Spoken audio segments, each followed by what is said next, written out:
is a single-player action game that will test your strategy skills in a Japanese-inspired setting. I am Couch Coupon. Can we just hear that again? It's a single-player action game. Kunitsu-Gami is a new game from Capcom that was showcased in the Xbox presentation recently. It's interesting because it sort of pushed as a Game Pass day one, and I was very much, oh my god, platform exclusive, but no, Steam, PlayStation 5, all happening. Looks to be a yokai-inspired, mythos-soaked Japanese single-player action role-playing game that's pulling elements from a lot of stuff I really like. Hold on, yokai, Japanese, feudal, where can I insert an agenda here? Where can I put my forced Western leftist values into? You can't!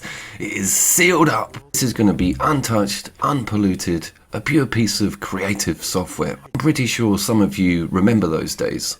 Representation is shown as like this thing that we have to always be scared of, always be wary of. And one wrong move, if we don't do it, is going to get us shut down.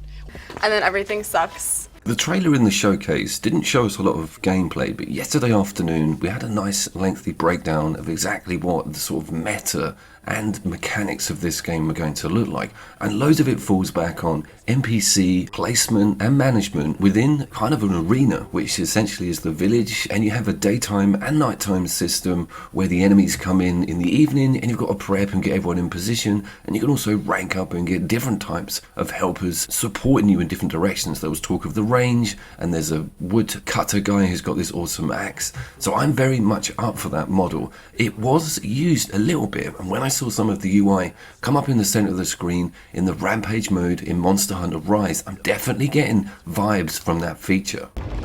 It steals masks that contain the goddess's powers, making them its own, and threatens the villagers. So is the protagonist of the game. So guides the maiden, Yoshiro, as they use the masks and work with the villagers to purify each village and return the mountain to peace.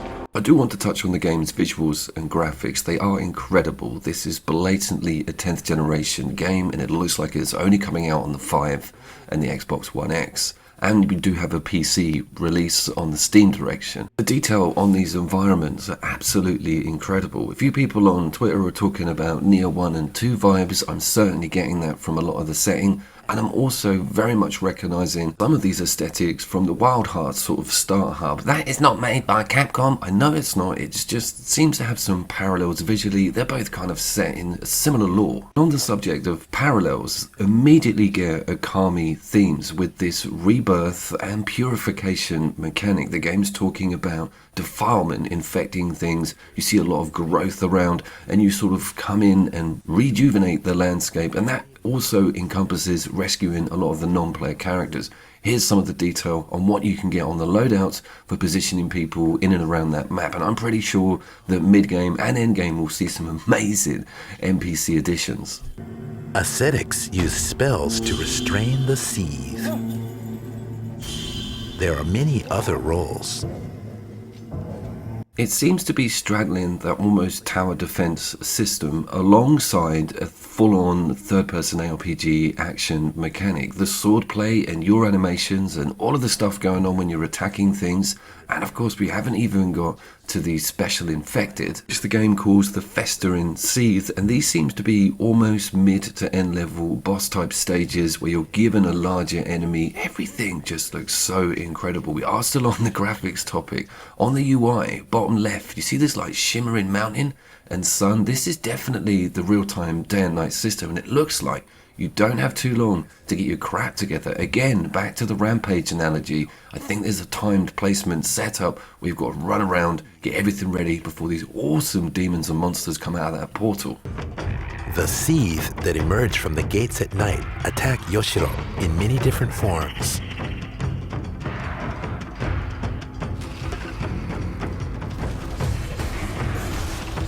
So gracefully fights them off with dance-like sword techniques. This art and this detail, and these fantastic animations and vibrant colors, and also quite a lot of activity happening. This is obviously a locked area, and I think that's how they're getting away with making it so damn flashy.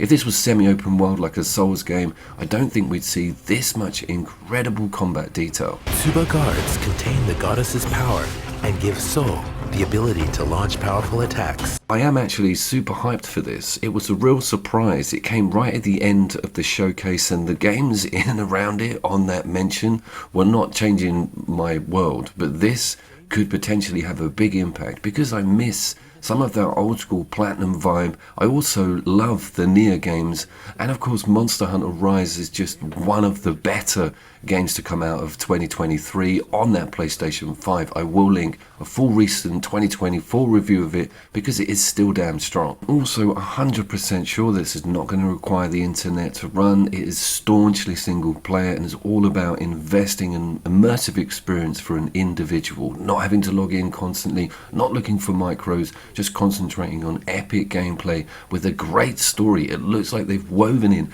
a very cool tale in and amongst all of these monsters, and the idea of protecting the village, even getting your friendly characters to dance to get the gates closed at the end. This game is pretty epic looking already. This is also impeccably timed, with a lot of bigger Western studios getting caught red-handed, outsourcing and inserting DEI rhetoric, and just really poisoning a lot of good game development from the ground up or from the inside out. We've seen it with some big titles lately, and this is not going to be infected, and I'm so damn happy. Purify the defilement covering the mountain. What is it that awaits Yoshiro where you guide her? That centipede boss fight looks so damn good, and there was also time slowdown. This is a plus because it's not going to be online or multiplayer, so they're going to be able to meddle around with those metrics. You're going to get awesome slowdown footage, just like an old school Platinum game. I'm so happy with this, and what a bonus, telling us that it's got 4 languages available in it. Its release date at the moment is just 2024. I'll keep a very close eye on it. I would love your feedback on my Okami PlayStation 5 review, and Wild Hearts is going to be in the description, and of course all of the Nier 1 and 2 games. I have been Couch Coop. I will see you down there. Theme. Available in 2024. This is the highlight of my entire week.